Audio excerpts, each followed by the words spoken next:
Hey guys, it's Pete from Beef Anxiety here. Welcome in today's episode. I appreciate y'all being here so much. Let's talk about a few things real quick. The Pete vs. Anxiety Team Anxiety Facebook group. Are you a part of it?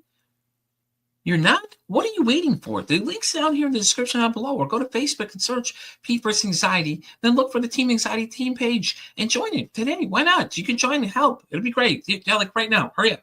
Stop what you're doing, pause this video, go do it right now. But anyways, let's also talk about the Pete vs. Anxiety YouTube page. If you're here right now, you're probably following it most likely. If not, head on over there, subscribe, be sure to like and comment on the videos and let me know, because all that stuff really helps, guys. I really appreciate it. And help me break the stigma that mental health is talked about enough. But anyways, guys, let's get in today's episode. I'll have a great one. Thank you so much again. And as I always say, don't ask how your day is. Ask how your mental health is today. Guys, welcome to an exciting episode of Pete vs. Anxiety. My guest today is a marriage therapist, sex therapist, and a fellow podcaster. She's trained in working with couples in the impact of trauma, including combat, sexual trauma, relationship violence, and PTSD. Please welcome in the host of the Communication and Connect podcast for military relationships, the one, the only, Liz. How you doing, Liz? Hi, I'm doing great. Thank you for having me. I'm so glad you're here, Liz. Why don't you give everybody a little bit more rundown about yourself, and then we'll get into our conversation. Yeah, happy to. I think it's always nice to let people know that I'm a military spouse, and my husband is in the Navy. He's actually currently deployed right Well, now. you tell them thank you for your Um, service for us. Thank you. I come from a dual military family, and I know one of the things that we were talking about briefly was sort of what led me to marriage counseling. And really, I think it was my own parents' relationship. Military life had as it does for every military couple, had a huge impact on their relationship, and that really set me down a whole path of trying to figure out, like, what is it? What's the science behind relationships that make relationships work Yeah. and last a long time? So now now I still practice and I work mostly with couples. And I also have a training clinic in Virginia. We have offices in Virginia Beach, Virginia, and in Fairfax, where we train therapists on working with couples using a very specific modality called emotionally focused therapy. And most of our clients are military and veteran couples. So it's really quite exciting that we're growing. That's awesome, though. I mean, especially the military ones, because a lot of times when people get deployed, such as your husband, it's rough on that spouse, man. She's stuck here handling all these things, doesn't know something goes on. Obviously, she's to start panicking because she doesn't know what's going on. She just knows what she's hearing, and then she's waiting for communication and things like that. So it's got to be stressful, though, with him there, and then, hearing these things are happening somewhere near where he's at. And you're just like, well, man, is he okay? And then you don't hear anything right away. It's got to be stressful. Yeah. Yes, I mean, I try not to get too into the news, Yeah. No, I get that sometimes completely. because of that. Yeah. Well, But yeah, it I get doesn't. that completely, though. Yeah. Of course, other people will still, send me messages on Facebook or text me, and they're like, "Oh, is your husband okay?" And um, but think thankfully, my husband is. I'm not too worried. He's not going to be like in the front lines of a Yeah. combat situation. That would be way more stressful. I know so many military spouses who have more of a situation like that based off of their partner's job. Um, but I think the thing that impacts spouses a lot is actually the depression, Yeah. like the loneliness, and that is it's they call it military spouse deployment depression because it's so common for military spouses to feel depressed, and have more anxiety symptoms too. But really, the depression hits many spouses during the deployment period. So let's talk about that in a little bit. So in that situation, what are some things they can do? Like what kind of things could say somebody may be dealing with these things that hasn't seen somebody. Can maybe you can throw them a little couple tips like, hey, listen, these are some things you should try and do because I know it's hard, and all that kind of stuff. But we got you here right now. This is your area, so Yeah. now it's time to shine for them. Yeah. Well, there's a full range of, like, of many sort of skills and things that you can do to help with depression. Of course, I would always recommend that somebody go to therapy. Yeah. Um, Getting connected with other military spouses who are going through the same thing, whether that's a support group, a therapy group, or people who are connected to um, like the squadron that your spouse is associated with. um, Having other people that are going through the same thing is always very helpful. Yeah. Having Yeah. I get that. having things to look forward to, so planning trips to go see friends or family, or to go to a concert, or to go, go do whatever, some sort of fun thing to look forward to. Having those planned sporadically throughout the months that your partner is gone, those help. Getting into a routine, um, of course, exercise, like, has always been shown to be like across many types of situations where you might experience depression. Exercise is consistently something that helps regulate mood. So things Yeah. like that can be really helpful. Yeah, I mean that could make sense though. I mean, exercise always helps everybody. Get up, kind of get moving. Keep your mind busy. Well, you do a podcast, so like doing something like that too. It keeps you busy, just Yes, keeps you kind of going and things like that too. the busyness So helps. yeah, oh, I bet Absolutely. it does. Yeah, especially running a podcast. You know what it's like for trying to run your own on your side and everything like that, and things like that too. So that was where I'm leading my next question to. Is like your podcast. So when did you Yeah. start it exactly? I'm really curious. Yeah. I started my podcast, the Communicate and Connect podcast, in 2020. It was a COVID project, actually. Okay. So it was like, everyone was home. I was working less because at the very beginning, Yeah. I had most of my clients were in person, and Yeah. we all thought, this is going to be a couple weeks, you know. And so everybody was canceling sessions until we could come back in person, and then when that didn't happen, we switched to online. But during that period, I was like, what do I do with my time? I guess I'll start a podcast. And so it's been going for um several years now, which is kind of exciting. Beautiful. And we really do focus it. It has a lot of information about general relationship topics Yeah. and things that could help couples in general, but we do try to focus it for military and veteran couples, and addressing some of the unique aspects of what they're experiencing. Yeah. Speaking of couples, I know a big one I notice a lot of couples is they don't know how to communicate. Why is that? Yes. Like, you know what Oh I'm saying? Like man. they like when they do have a conversation though, it's like the best way to describe it is like it feels like you're getting like when you start having those honest conversations with your partner, it feels like a lot of times people just want to go to attack each other. But that's not the point. The point is that you're having to have an honest conversation about where you both are at. And stop me if I'm wrong somewhere there, but that's what it feels like. So a lot of them go for like they're getting ready to go for the throat, man. They're going to war at this point. It Yes. is. It shouldn't be like that. You're not asking for the other person to bring you down. You're just trying to understand what their thoughts are on their side of the table, And sometimes you all may not link up, and that makes sense. It happens. It's okay to Yeah. me because I've been through it myself. I've had an honest conversation with my wife. It was not fun, but I mean, it had to No. happen. Like what I mean, it's sometimes you just got to have them and understand at the end of the day what you're looking for is you're looking to better understand where each other is at on each side of it, not sit there and attack each other. Am I not right on that one? Yes, and some of it is like communication skills that were just never learned. Many people grow up, like so many couples that come into couples counseling with me. I'll ask them like, "Well, how did your parents fight?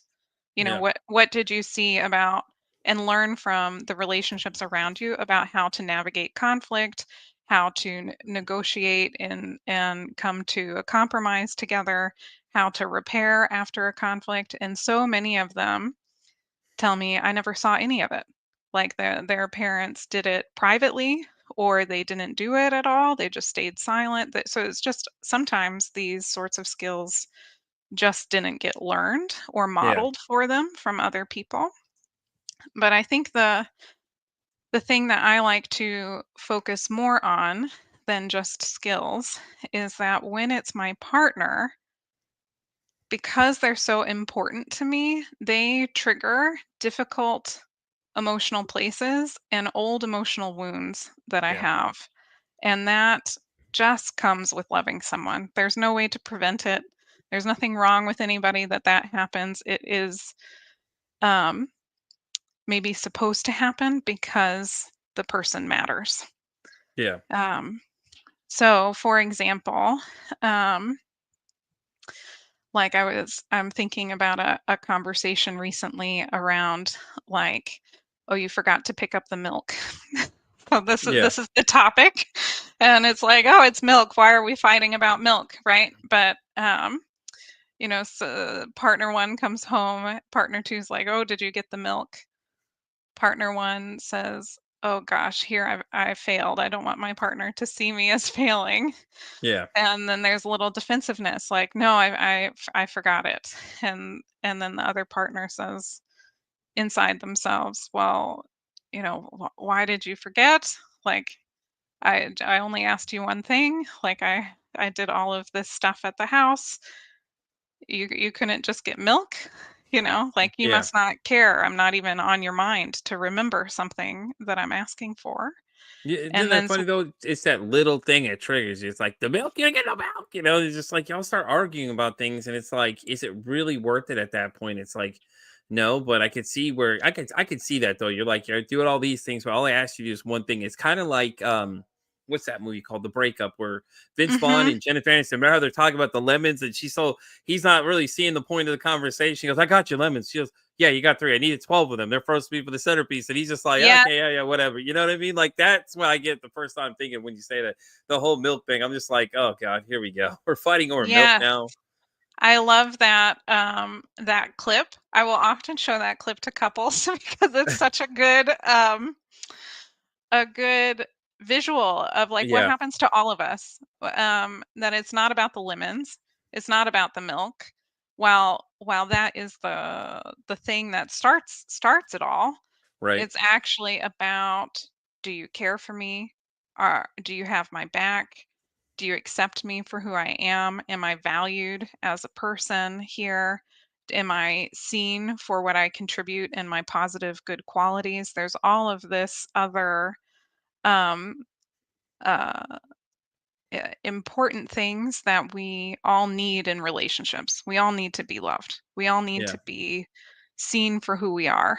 Um, these aspects, when those are in doubt from something as small as lemons or milk, that is what really gets triggering for people in relationships, and how to then switch the conversation from milk or lemons to being a conversation of, hey, I'm getting a little triggered right here. I really need to know that you see how much I do actually contribute to this relationship, yeah, or I'm getting a bit triggered here. I need to know that you do think about me, that when I say I need something, that is a priority to you, that I'm not just the last thing on your list. So, and that's where couples really struggle because that's yeah. such a vulnerable thing to say. Yeah, I get that though too, because like when my wife asks me to do something, she'll make comments sometimes like that. I tend to take on too much. Like I'll say I'll do this, I'll do that, do this, do that, and then I don't get them, and then she comes back over and goes, "Well, you said you're going to take care of this, and it's just that little thing. It just drives you nuts because it's like she's just jabbing at you, but she's not wrong. You said you're going to take care of these things, so you need to take care of them. You stop, and that's the problem. I try to help her, because a lot of times, she's tired when she gets home from work, and I'm usually I work nights, so I work opposite as she does. So I'm home usually during the day when I'm doing like my recordings, this show, and then after that, I have all that time to do other stuff. So I try to get things done around there because I know she appreciates it. She doesn't have to tell me, but I know it'll make her feel better when she comes home. So she'll be Mm, able to actually relax because she doesn't like to relax. She's very stubborn when it comes to that kind of thing. So if not, she'll try to do all these other things, and when you finally figure out the master key to how to do the way they want it to done, then you're just like, oh yeah, here we go. There's a big victory, which That's hard Yeah. enough in itself, because she's very 80. She's very very, what is that? I'm trying to think of what is it. She's very very Like, strict when it comes to her cleaning procedures. If you don't do certain things, she'll just, I've been trying to teach you these things. I'm like, yeah, I know I'm hard headed, so I don't learn. So, but when you finally get it, then it's like, all right, now I know exactly what you mean. And she's like, well, that's what I'm trying to say the whole time. Yeah, I know. Thanks. We think at a different level on things. I got you. Thanks. You know what I mean? It's just, yeah. it makes me laugh though. I mean, because it's like I think that's our strongest thing though. Is we tend to communicate about everything though, and it's weird because I wasn't used to that though. Like when my ex and I, we did fight all the time. Mhm. She's a very big narcissist. She gaslight me and things like that too. But it was the key thing to her was always keep me in a state of constant panic because that way she could control the situation and I'm not thinking clear. So she keep me constantly agitated about things. And then I wasn't sleeping much. Alcohol was involved, and yeah, it gets crazier from Yeah. there. Obviously, you know what I'm saying. And then it just breaks down It like that. spirals. Hmm. And I think what you're kind of alluding to a little bit in what you're saying is how it can spiral and get Oh worse yeah, and worse and worse and worse. And this yeah, is really um, why it's so important for couples to be learning these skills in the very beginning, like while they're dating, premarital couples counseling, like in those first few years of marriage, because that is the time that we all are building our habits yeah, in relationships. And once like there's some research that indicates that couples don't come to couples counseling until there's been 6 years of problems in the relationship. And at that point, if you have 6 years of relationship problems, you're usually coming in a crisis. Like, are we breaking up? Are we divorcing? Is there any hope here? And then yeah, we have to undo 6 years of negative interactions between the two of you. So when couples can have a proactive approach, really be intentional in trying to learn skills at the very beginning, then that can really help them be more successful and prevent some of the like really vicious spirals that can happen. yeah. But see, now my question that is why wait 6 years? I don't get it. Is it just because people are that afraid to go to therapy because they think that's the end all be all? I mean, Mm, I don't know why you would wait so long. You know what I mean? Like if you started having a yeah. lot of problems after like a year, I would think, okay, maybe we need to figure out what the issue is. Yeah, that is a great question. I don't know that I have an answer to that. I think that it's common for one person in the relationship to want to go to counseling and the other person to not. And Yeah, usually the person who doesn't want to go is concerned about being blamed, yeah, being blamed as the problem. And um, that should not happen in couples counseling. I'll say, like, if you are with a couples counselor and one person is like being ganged up on and seen as the problem for all of the relationship stuff, yeah, like 99.9% that is not the case. It's just that we're stuck in this negative communication loop where we're unintentionally emotionally triggering each other. yeah, And that is something that the two people together, are doing, and the two people together can find a way out of. But it is very scary to go in and feel like, oh gosh, my partner's probably going to blame me. Is the therapist going to blame me? Is anyone going to see my side of it? yeah. So that's something I always talk to people about, is like it should feel like the therapist is pretty neutral between the two of you, that they're working on behalf of the relationship and not one partner over the other. Yeah, yeah, that makes sense. So I could see that though. You go in there, and a lot of times I bet it's the males on their side. The ones always like, "Oh, we don't need to talk about these problems or whatever." Because every time you see all these movies, that's always what they portray. It's always the dad's like, "Yeah, we don't need to talk about these problems or whatever." And the one I think of the most is what is that one? Shit. I haven't time my head, I can't think of it. It'll come back to me. But it's like it's always how it's always portrayed. The male is always the one that doesn't want to talk about the problems every time. He's just like, yeah, no. But you can feel the tension in the room, like, Yeah. and things like that too. And my parents, they fought all the time. Like my dad and mom would scream me out about the craziest shit possible.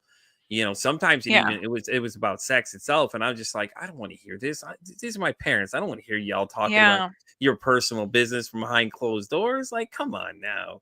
Yeah. And then when they split up, then it was the whole okay, one badgering the other one kind of thing, and it was just like, we don't need to do that. There's no need for that kind of stuff. Yes, I that goes back to the relationship modeling, right? Like Yeah, if they didn't have parents who did everything behind closed doors, that what you're talking about is also the other thing that's really common is that they would see a lot of fighting and yeah, never a way to do it um, constructively or in a way that repaired things. I've had a lot of people say, nobody ever said sorry. yeah, Like it was always, my way is the right way, yeah. and nobody could ever apologize. And so then either people end up growing up thinking like, oh, this is the norm. This is how you handle conflict, and even if we're horrible to each other, it'll just be fine the next day, you know? And then they get in relationships and they're like, "Oh, my partner isn't just okay with that the next day." Right. Or Yeah, they you get that get very toxic relationship going because they think that's what they thought relationships should be like, and then when they get into an exactly. actual one that isn't, then it's like, "Oh, hold on, wait a minute, this isn't something new. I don't know what this is, man.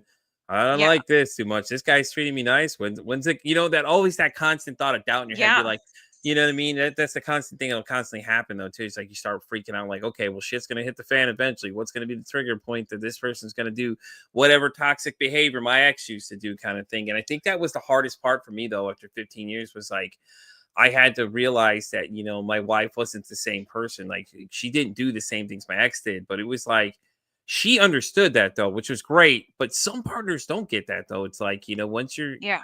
you've gone through that for so long, it's like this is what you're used to.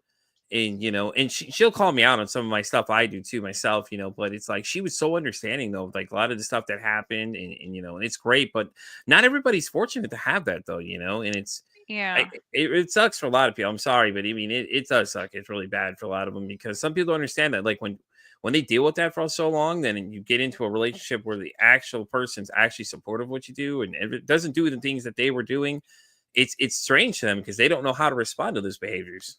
Yes. Very common. We're all like our nervous systems as humans, like we are, I guess our programming is to look for patterns Yeah. and to see like what is the pattern, what can I learn to expect in terms of how people are going to treat me, and then how can I prepare myself to navigate how people will treat me. Right. And especially if I was treated one way in my family growing up, and then that was repeated in my romantic relationships or my friendships. It's like really ingrained. This is Yeah. how I'm going to be treated. And Yeah. so if I get someone who doesn't treat me that way, it is very hard to learn to navigate that. You're almost in like a little bit of a hypervigilance on the lookout for like, when's the shoe going to drop? This can't possibly be Right. Yeah. Yeah. Oh, real.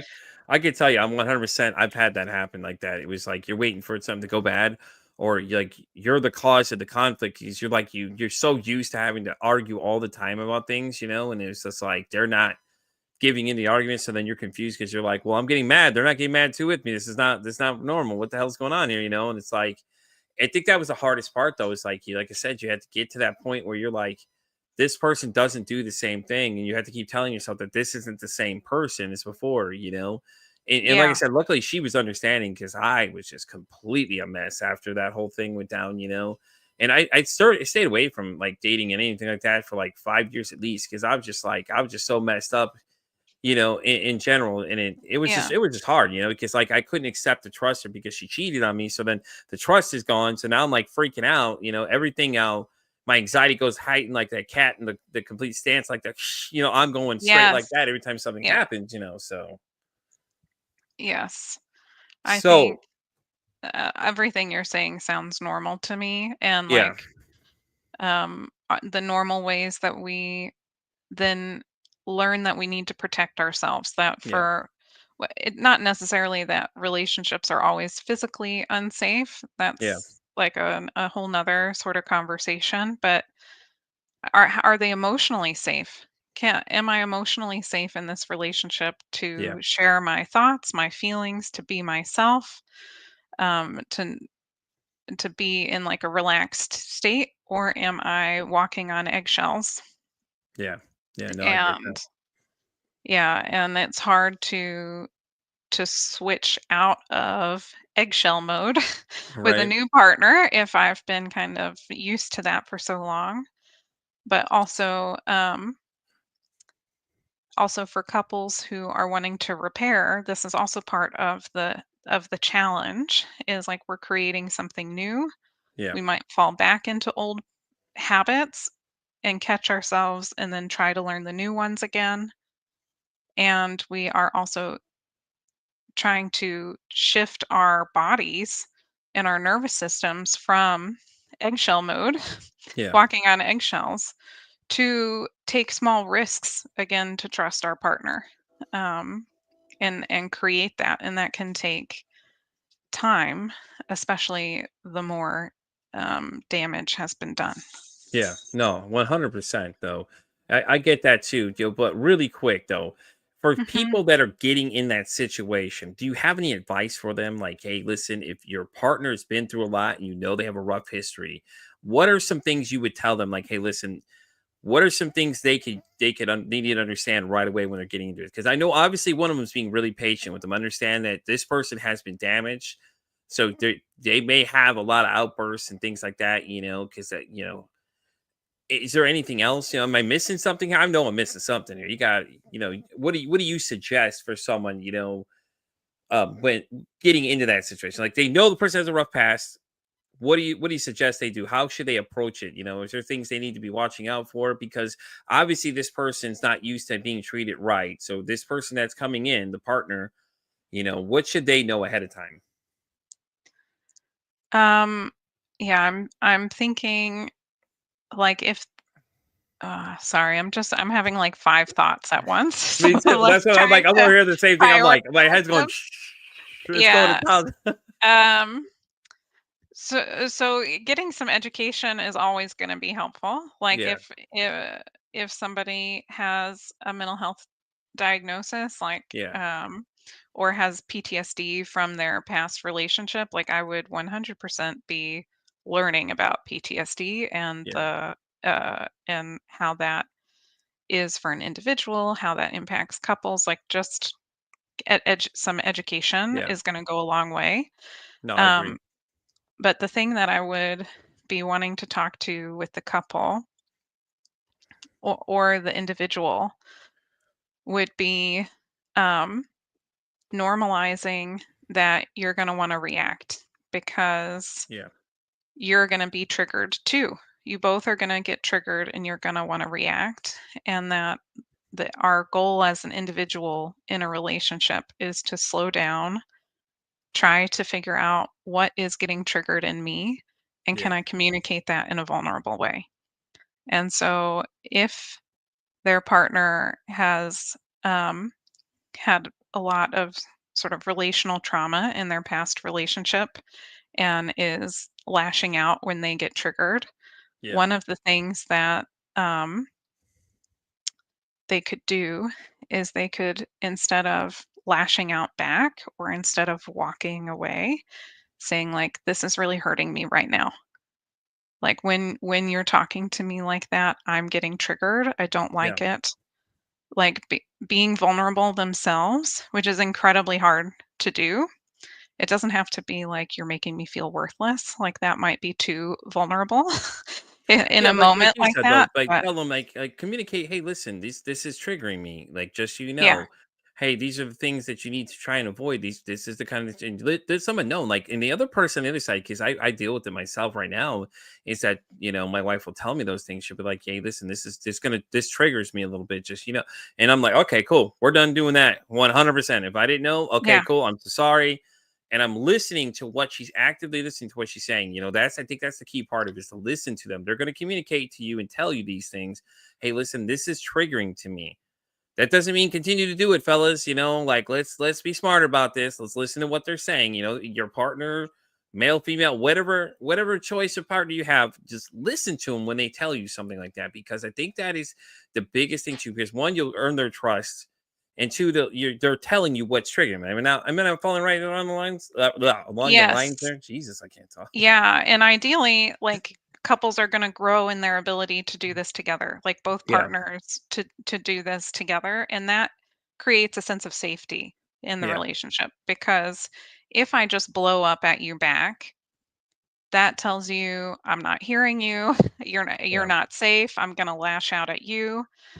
Um, that doesn't create a sense of safety. If I yeah, just completely don't say anything, don't acknowledge what you're saying, and just walk into another room, that also doesn't create a sense of safety. It creates a sense of like being ignored, kind of neglected, abandoned, and so sometimes when people are also talking about boundary setting in yes, relationships, yes. I love it. Love boundaries. yes, but they need to be communicated boundaries, because if I say like, if in my own anger, like my partner's lashing out at me, and in my own anger I say something like, I'm not going to let you treat me like that, and then I walk away, that there's no real No boundary being set there. You're not there really yes. specifying what it is. Yeah, Yeah. So or if I just walk away, that's also not being really communicated. And sorry, my dog no, decided you to good. like lay on my foot. So I just saw you start um wobbling back and forth, like, okay. yes, yeah, she she decided to get very comfortable on me, and yeah, okay. But so it's got to You're be good. like a boundary that's coming Yeah, from a place of like asserting it, um which is different than not saying anything or asserting anything or becoming aggressive myself. There's like this yeah, balance that's to be had in the middle. So I could say something like, this is really triggering me, this is really hurting, could you please stop shouting? yeah, Like, that's, I can't understand what you're saying. Like, if we can't calm this down a little bit, I'm going to need to take a break until we can be yeah, calmer. That is communicating and giving the person the choice yeah, to, and it's also not about um just on the topic of boundaries, there's a lot of like a boundary versus an ultimatum. yeah, uh Ultimatums are about, you have to do this yeah, or else. A boundary is, I'm going to do this. If my boundaries are about my own needs as a human in a relationship, this is how I'll meet my needs, and I can ask you to meet them, and then if you can't meet them, then I need to meet them, yeah, versus about changing someone else's behavior. yeah. So saying like, you need to calm down, that's not going to be, I think almost universally, no partner takes that well when Right, you say exactly. you need to calm down. But what you can say is like, I'm having a really hard time um following when the volume is so loud. I need it to be more quiet in order to be able to track what you're trying to tell me. Yeah, And if we can't find a way to do that here, then I'm going to need to wait until we can do that. That's more about me than saying you need to calm down. yeah. No, I get that too. Or a lot of times, what we'll do is if I start getting hot, I'll just like, yep, you need to go into the room, take a deep breath, and come back, and clear, get yourself refocused, because even de-escalating like that helps too. It's just like, because once you all start blowing up, then shit just starts getting said, and then you can't take back Yeah. things you say. And Yeah. when you start getting mad, you start throwing insults at each other and start saying crazy stuff to each other, and then it's like, yeah, y'all need to stop. Yeah. So, but let's change the topic a little bit, okay? So, as Okay. everyone can see, the second part of your name says the sex therapist. I am wondering Yes. what got you into the taboo subject of that, because, like we talked about before we hit record, was that a lot of times people don't want to talk about this area, which I think that Yeah. communication there too is really good as well. Yes, absolutely. So, before becoming a marriage counselor, I worked for the Department of Veterans Affairs as a trauma therapist. And I was one of two people who wa- were were trained in Yeah. trauma therapy. And because of the two of us, I was the only female. So I got most of the sexual trauma Oh, cases. okay, okay. All right, makes And sense. All right. so I have done a lot of work with sexual trauma with people who have PTSD from sexual trauma, um, and work with a lot of couples who have PTSD where one or both partners have PTSD. Oftentimes, somebody has sexual trauma in their background, which Yeah. impacts their sex life together. Yeah. and Definitely. um, and also, then when I did become a marriage counselor, um, I mean, it's one of it's one of the 3, kids, sex, and money. You Yeah. know, like those topics, like if I'm gonna be, a marriage counselor that can really help the couples coming in, I need to be able to help with those things. That and affair repair, those are the Yeah. things that people need help with. So a fair repair, I think, has got to be the most challenging one, though. You think about it, because the trust is broken there at that point. And then you got to Yes. try and rebuild the trust, like in that constant fear in the back of your head, especially people like me with anxiety. Our thoughts are racing. We're going, oh, when are they gonna? When are they? How we know they're gonna not do this again? You know what I mean? It's gonna go so Yeah. fast for me that it was like I could tell you from my experience, it was like ever since then I couldn't trust her after that point. I just like I couldn't trust anything she said. Even though all the years I watched her lie, that was the one thing when she cheated. I would think that was the trigger point for me. It's like, Yeah. yeah, no, there's no coming back for me on that one. Common for many people. Yeah, Yeah. Any type of big betrayal, it's not always an affair. I think that's yeah, the most commonly talked about, um, thing that feels like a very large betrayal.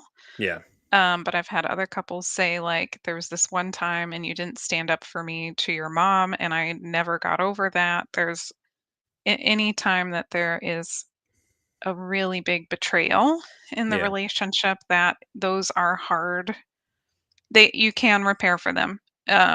Most people who have some sort of large betrayal do actually stay together and repair, and you can be stronger than you were before that. But that is painful, hard work to do. yeah. I would Yeah. assume, though, like sexual assault, definitely for a lot of the ladies that get assaulted, men too. By the way, Hmm. guys, we get assaulted too, fellas. A lot of times we don't talk about it at all, but it does happen. I think that we need to Yes. clarify that too, that it does happen to men. But that's got to be real rough for them, though. I mean, think about it, because like them being intimate with another person, they've got to start having those flashbacks and things like that. I could only imagine the poor things those poor ladies or gentlemen that deal with, and it could be just something like we don't think of it that way, but it's just traumatizing like that in general, just interactions in Yeah. general. Yes. And one of the common, probably one of the most common sexual challenges for couples is something called sexual desire discrepancy, Yeah. which is just like one person has a higher sex drive than the other one. Yeah. And then they have a little bit of conflict around the frequency of sex, usually because of the same thing we were talking about earlier. What does it trigger in me Yeah. emotionally if I'm the one with a higher sex drive and you don't want to have sex with me? I could speak on Like, that for you a little bit, because it was yeah, like that with me and my ex. We were like that. We had two different levels of it, and it was always frustrating, because you're always like you're like, well, I'm trying to sleep with you. You know what I mean? You're not making your yeah, case when you're saying these following things. I'm trying to sleep with you. You should be happy about that. Probably not a great idea to tell them that, obviously. But it's like I get that, but at the same time, you need to respect your partner. Like if she's not in the mood, fellas, you can't force her to do something, or they'll just do it just because no, no, no, no. You should never accept that, honestly, fellas. I'm telling you, and Liz will probably back this up. I'm not sure. She could tell me a fact or crime, but fellas, if she is not into it, then it is not worth it. Don't do that kind of thing. Like, because then you just like it breaks the trust a little bit. Because then she's gonna be like, well, whatever he yes, wants, and he'll get it. And it's like, no, no, that's not how it should be. A two-way road. Like, you should both agree that this is something you yeah, both want in unison. And if you don't feel that way, I don't have to tell you guys, and you're looking at this from the wrong stance because you're causing more harm than good at that point. Okay, well, you what is it? Whatever. Oh, I have my needs need to be met. Get the fuck out of here, dude. Be honest. Say, listen, man, you're married. This Yeah. person's here with you. It's like you have to be respectful of the other party. You know what I'm saying, Lizzie? Stop me if I'm talking Yes. crazy here, but you know No, what I'm no. saying?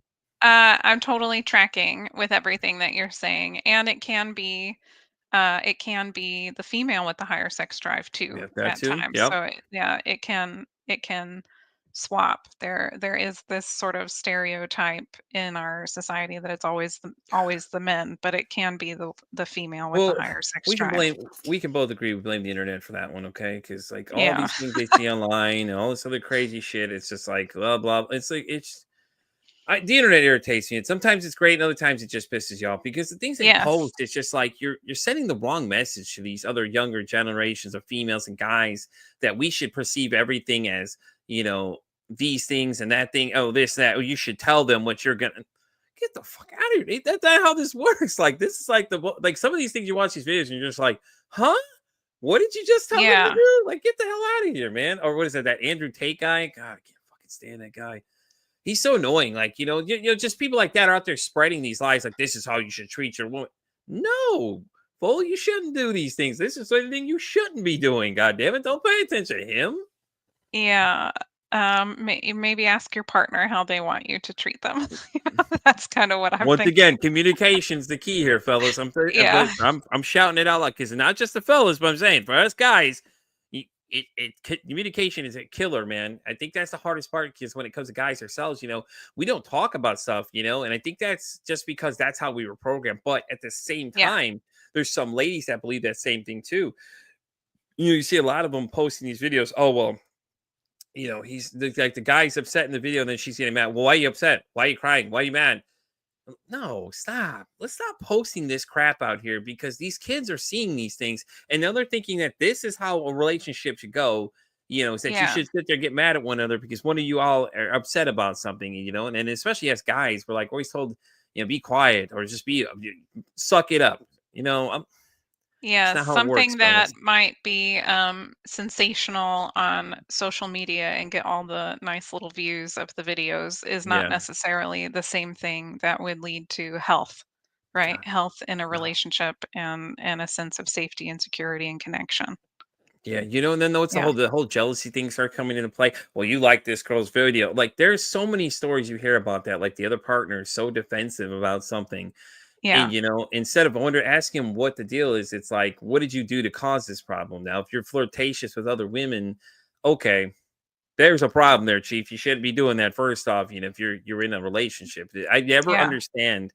Like maybe you can understand this, but I never understand why people cheat. It's like if you're not happy, then Yeah. leave. Then just make it a mutual agreement. Like, hey, listen, this ain't working out for us. I'm going to do something Yeah. I'm having these feelings for others, something, I mean, just be honest. Am I not right? I mean, that makes no sense. Like, why cheat on somebody? Because Yeah. the long term effects, you don't know how that's going to affect them.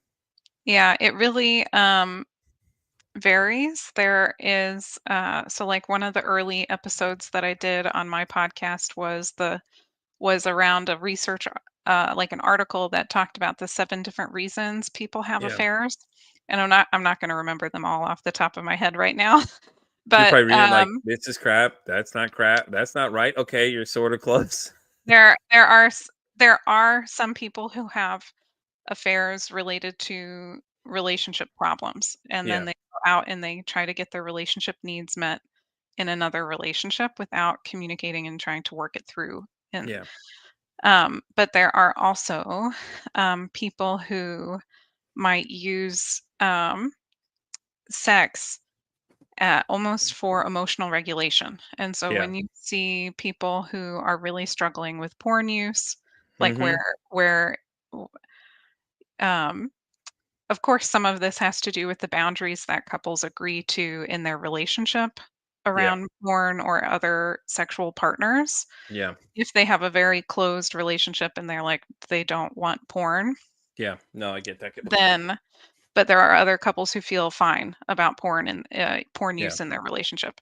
So whenever it becomes problematic, which is defined by the couple, right? Yeah. Um, or I've had clients who would have a series of one night stands. That is not about a relationship problem. That is usually more about um, how sex has become a tool for emotional regulation. Yeah. So there can be all sorts of reasons. I don't like the term sex addiction. There's like there's a bunch of debate. I think we would probably call most people who are ASECT certified sex therapists anyway would probably say it's more like compulsive sexual Hmm. behaviors, or it's something that then becomes like at a problematic level. Yeah. But working with that, um, it is something that I like to do also, and it's a completely different thing than working with like the more traditional. I had an affair that lasted, Yeah. where I fell in love with this other partner, and it was ongoing, and there was this emotional attachment to them. Those are very different sort of situations. Yeah, no, I get that completely. No, we did an episode with somebody that was a what addiction about a porn addiction specialist. That's what he was in, and he was telling us some really strange facts about things, and it was just interesting to understand, like, it's not what you think it is when people say they're addicts. It's not like they're watching it every single day. It's the behavior and mannerisms, like they're hiding it and they're ashamed to talk about it. And a lot of times that's the friction they have too, is because the partner's like, well, I don't Yeah. agree with you watching this, but they're going to watch it in secrecy either way. Yes. Yeah. And that, I mean, that's also really relevant to the sex topic in general, Hmm. is that people have so much shame around sex, around Yeah. around wanting sex, around not wanting sex, around the frequency that they want or don't want sex, Yeah. around what they like, around voicing what they like or voicing what they feel uncomfortable about. There's so much shame and fear of rejection when it Yeah. comes to sex, that this is also an area where those early years in a relationship really matter, because how we navigate talking about sex then sets the tone for, is it emotionally safe Yeah. for me to voice how I think and feel about sex as we move on in our relationship. And Yeah. if we build safety at the beginning, then it's easier to have all these hard conversations. If we um, struggle, then it often continues to spiral. Yeah, yeah, I get that though, because that fear of rejection, and it's like, well, oh, she's not ever in the mood. It's like, yeah, but what are you playing in this conversation too? Like, and it's not always them. Maybe it's something you're doing. Have you ever thought about talking to them? We're back to the conversation part now. Hmm. Having a conversation with your other half and asking him, hey, listen, and just talking about it. Like, don't make it sound like you're so bitter about it. Maybe be curious. Like, hey, listen, like what is it that's going wrong? Like what can I do to get you in the mood? Kind of like those kind of conversations nobody wants to have. It's like everybody feels like when you say with sex, everybody's ears are shut off. They're like, oh shit, earmuff time, everybody. Like you earmuff, but like why earmuff? Like it's a normal conversation for two people to have. Yeah. I'm not saying go have it out with your neighbors and everybody else and have it, sit around the table. Like now, if you're open talking that conversation, okay, that's your own personal business. But a lot of people that just like to hear that and just go instantly go, oh well, no, that's all you're worried about. It's just that there too, and it's like, oh, you guys kill me with that thing. It's because it's like they don't communicate. Everybody gets so sensitive as soon as the word sex comes in. And it's like, well, that's all you're thinking about right now, and it's like maybe that's not it. Maybe they're just trying to communicate, like we were talking about, they're trying to communicate about Yeah. what it is their needs are, hey, listen, this, things like that too. But let's be honest here though, guys. Be realistic. Don't be like, oh, well, I need it every single day. Get the fuck out of here. Really? Come on now, man. People are not, we're not machines here, man. Like, come on. Like I don't get it. Like some of these guys, they say the goofiest shit possible. It's like I'm like, do you ever listen to yourselves? Do you guys really listen to the shit you're saying sometimes? Like just the dumb stuff you say. It's just like you sound like you sound so stupid because you're saying these things, because you got it from somewhere, Andrew Tate or whatever the hell's out there telling you that this is how things should go, and it's like it's not, fellas. Yeah. Like, we got to stop this shit. We got to have more open conversations about these kind of things, not make it so taboo. Yeah. One of the things that's coming to my mind as you're talking about that is I remember hearing uh, a therapist say once that life is about having the full menu. Oh The gosh. like if I go Mhm. to a restaurant, I need a full menu, right? I can't just have Oh, dessert all day every day. That's going to make me sick and it's going yeah. to eventually lose its uh Yeah, I think that's a pretty good analogy, deliciousness. actually. Yeah, okay, that makes sense. Yeah, Yeah. it's a good analogy. You think about the way they're presenting it, it makes sense. Okay. Yeah. And so um sex is a way to feel really close to my partner. Yeah, And it is, I mean, there are so many reasons people have sex. That, of course, it's a stress reliever. It helps people feel close to each other. It can help people sleep, like those. So there's lots of reasons to have sex. But for many of the couples yeah, where they're struggling to feel emotionally close, often this is a very fast way to try to feel emotionally close and connected again. And yeah, what they haven't developed is the rest of their menu is how do we have different ways to feel close that feel good and they can feel healthy and they're different and we can have variety. yeah, And that is sometimes where couples can find other ways of being together that are meaningful in addition to sex. And then that often um, helps the person who is wanting sex as that fast way to get close to their partner, because they have now found other ways to get to that closeness. And it also helps the person who's like, I can't have sex every single day. right. So have other ways of feeling close as well. Yep. Okay, so we got a comment that came in. Mimi says, "Talk to each other, be interested in each other, make sure everyone is contributing equally. People can lose interest from disappointment, tiredness, and too much in a comfort zone." Y- Yeah, well, I think they're really pointing to the importance of communication, right? Yeah, That we have been talking about. Mimi, thank you so much for Um, the comment. yeah, and I think that's really important because I'm thinking about another thing that I heard from doctors John and Julie Gottman at a they are um, researchers that do a bunch of research on couples, and and they were saying like sometimes I have needs to rest, right? And other times I have needs to be active. Like just they weren't talking in a sexual context. They were just Yeah, saying like, one day I might come home and I need to relax and watch TV. Another day I might be like, oh, I've got all of this energy. I want to go on a walk. Let's go on a bike ride. Let's go, do something. That there's variation yeah, in what we need. And I yeah, think the comment was alluding to that. We can have different needs at different times. And how do yeah, we learn how to communicate about those together? yeah. No, I agree. I agree. I think that that's the thing is, it's just I think Mimi's point's really, really good there, though. Being, a lot of times people get in that comfort zone and they don't think that something's wrong, or all the other things that it just yeah. I mean, that's why communication's great, though. I mean, that's why having a healthy communication with your partner at the end of the day is really great because then you both be on the same page.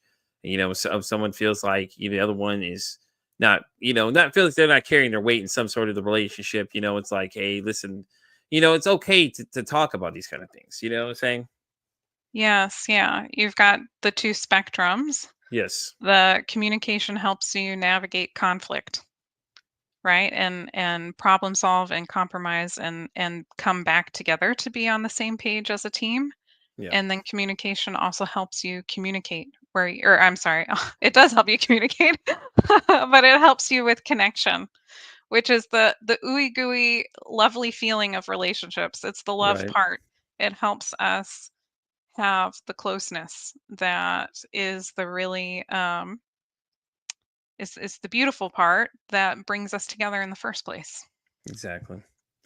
So, Liz, we're at the part of the show. I'm going to ask you the all important question. If your mental health had a song, what would that song be?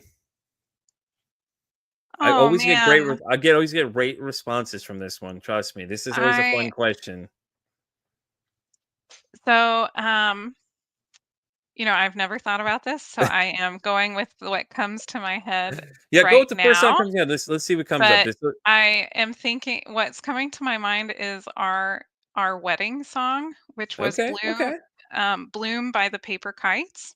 okay, okay. And one of the song lyrics is "Can I be close to you?" And I Yeah, think that really summarizes my view on relationships yeah, and relationship struggles and what we all need to be thriving, which is to be close to meaningful others. right.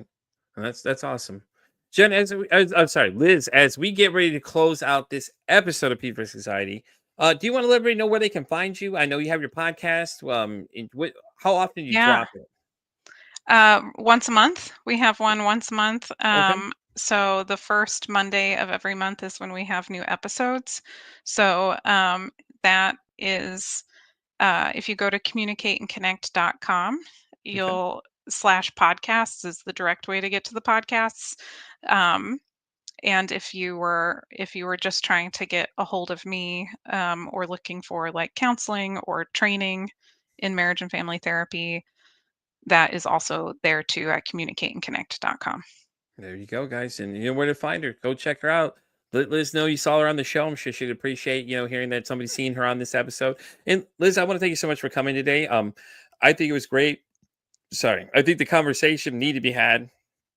I think that, communication at the end of the day is key in a lot of relationships. I think that's what you're doing is great. I think what you're doing for these military families is fantastic because, it's hard. Like you said, it's hard. You being a spouse yourself, you understand, so I think that's what really connects you to a lot of people because they're like, hey, listen, she's going through this, and I think what you're doing is fantastic at the end of the day. So I just want to say hats off to you. Hats off to your husband too. Tell him we appreciate him doing what he's doing out there. He may be doing the little things or whatever. It doesn't matter. He's over there. Yeah. He's spending time away from you and the family. So it's totally understand. So as I wrap up this episode of Pete for Anxiety, guys, you know where to find me. I'm Pete for Anxiety on X all the way down to TikTok. I'm on Spotify all the way down to iHeartRadio. And as I always say, it costs nothing, absolutely nothing. Be kind to somebody. One kind act you could do could save someone's life, or hell, you can make their day. I'm Pete for Anxiety, saying off, saying, hey, don't ask how your day is today. Say, hey, how's your mental health today?